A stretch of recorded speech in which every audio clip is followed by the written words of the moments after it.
নমস্কার, বেখেয়ালি রান্নাবান্নার শুভাকাঙ্ক্ষীরা, আমার এই ছোট্ট প্রয়াসে তোমাদের সকলকে স্বাগত। আজকে তোমাদের কাছে নিয়ে এসেছি আরও একটি নতুন রান্না, শাক পোস্ত। শাক পোস্ত রান্না করতে কড়াইতে প্রথমে সর্ষের তেল দিয়ে দিলাম।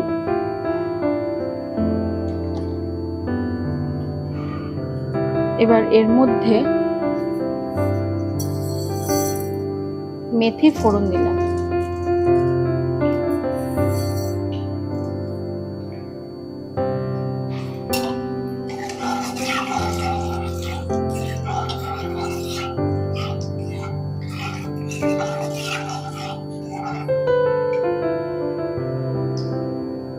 এবার এর মধ্যে দিয়ে দেবো কুমড়ো শাক আর আলু।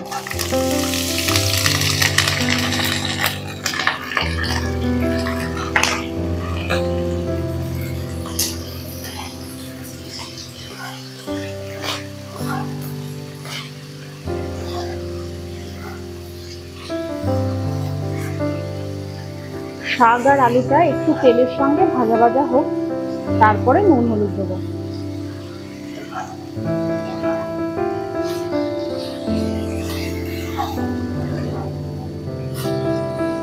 শাক আর আলুটা তেলের সাথে মিশে গেছে। এবার এর মধ্যে আমি দিয়ে দেবো পরিমাণ অনুযায়ী নুন,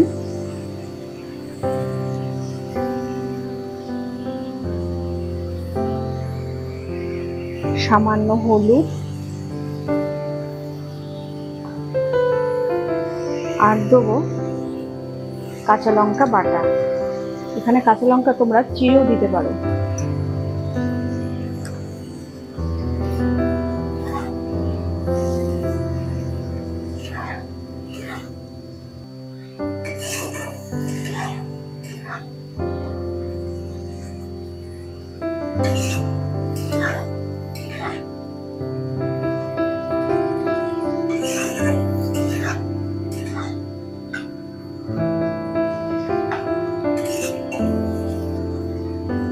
এবার এর মধ্যে আমি দিয়ে দেবো গুঁড়ো দুধ, জলে গুলে নিয়েছি, সামান্য পরিমাণে দিয়ে দিলাম। গুঁড়ো দুধটা ব্যবহার করলাম, প্রথমত চিনি দিতে হবে না, আর যে কোনো তরকারিতে গুঁড়ো দুধ দিলে তার টেস্টটা ভালো হয়, তাই এখানে আমি গুঁড়ো দুধ ব্যবহার করলাম। তোমরা চাইলে এখানে চিনিও দিতে পারো। আর আমি এখানে কুমড়ো শাক ব্যবহার করেছি, তোমরা চাইলে এখানে লাউ শাকও ব্যবহার করতে পারো। এটাকে আমি এবার 2 থেকে 3 মিনিটের জন্য ঢেকে দেবো।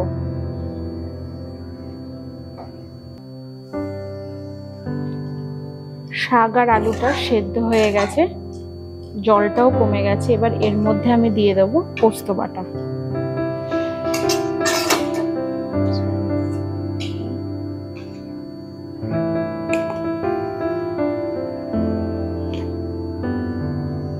চামচ দিয়ে দিলাম।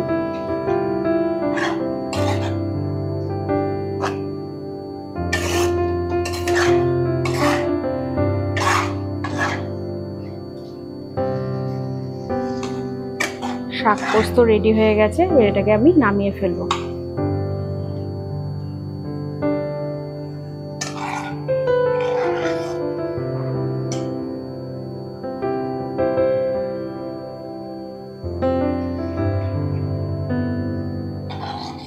সবশেষে উপর থেকে একটু কাঁচা সর্ষের তেল দিয়ে দিলাম। আমার আজকের রান্না শাক পোস্ত তৈরি। আশা করি তোমরা আমার সঙ্গে মুহূর্তগুলি উপভোগ করেছো। আবারও দেখা হবে পরবর্তী নতুন কোনো রান্না নিয়ে। ততক্ষণ সকলে খুব ভালো থেকো, সুস্থ থেকো। ধন্যবাদ।